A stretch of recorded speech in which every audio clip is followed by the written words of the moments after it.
हर साल की बाढ़, यह त्रासदी कब तक हमारी किस्मत बनी रहेगी? आप सभी को मेरा अभिवादन। न्यूज़ वेब इंडिया में आपका स्वागत है। आज हम लेकर आए हैं देश का एक ज्वलंत मुद्दा, जो आपके लिए जानना बेहद ज़रूरी है। तो चलिए शुरू करते हैं। पूर्वोत्तर और उत्तर भारत के कई राज्य असम, बिहार, उत्तर प्रदेश, पंजाब, हिमाचल प्रदेश, अरुणाचल प्रदेश, मणिपुर, मेघालय हर वर्ष बाढ़ की विभीषिका झेलते हैं। ब्रह्मपुत्र, गंगा, कोसी, घाघरा जैसी नदियों का उफान गांवों, खेतों, सड़कों और शहरों को डुबो देता है। हजारों लोग विस्थापित होते हैं, सैकड़ों जानें जाती हैं, पशुधन नष्ट होता है और फसलें बर्बाद होती हैं। बाढ़ राहत शिविरों में जीवन किसी अस्थायी कैद से कम नहीं लगता। सवाल है, आखिर यह त्रासदी कब तक हमारी नियति बनी रहेगी? बाढ़ का कारण केवल भारी वर्षा या हिमालयी नदियों का प्रवाह नहीं है। यह मानवीय लापरवाही, अव्यवस्थित शहरीकरण, नदियों के किनारों पर अतिक्रमण, वनों की अंधाधुंध कटाई और जल निकासी तंत्र की उपेक्षा का नतीजा भी है। बांधों और तटबंधों के रख रखाव में शिथिलता समस्या को और गंभीर बना देती है। जलवायु परिवर्तन, चरम वर्षा और ग्लेशियरों का पिघलना खतरे को और बढ़ा रहा है।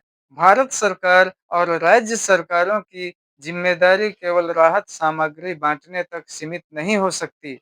बाढ़ प्रबंधन को आपदा नियंत्रण नहीं, दीर्घकालिक राष्ट्रीय नीति के रूप में देखा जाना चाहिए। सबसे पहले नदियों के जल ग्रहण क्षेत्रों में वनीकरण और मिट्टी संरक्षण के उपाय तेजी से लागू करने होंगे।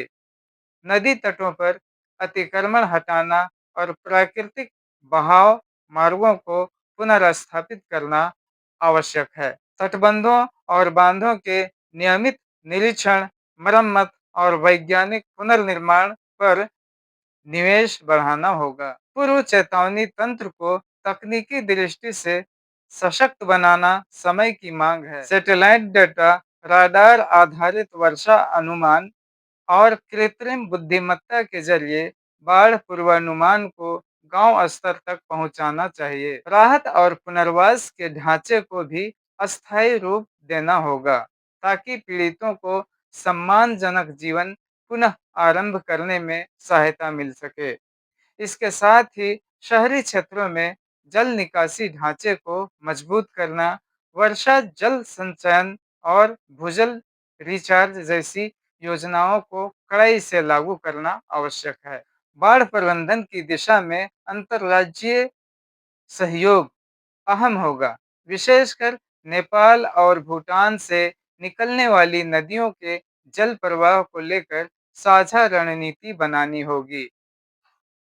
अब समय आ गया है कि हमें बाढ़ को प्राकृतिक आपदा कहकर हाथ पर हाथ धरे रहने की मानसिकता छोड़नी होगी। यह एक सिस्टम फेलियर का आईना भी है। जब तक सरकारें दीर्घकालिक योजनाओं, पारदर्शी नीतियों और जवाबदेही को प्राथमिकता नहीं देंगी, तब तक राहत शिविर और मुआवजा ही हमारी नियति रहेंगे। हमें बाढ़ को विकास और पर्यावरण प्रबंधन के समन्वित दृष्टिकोण से देखना होगा।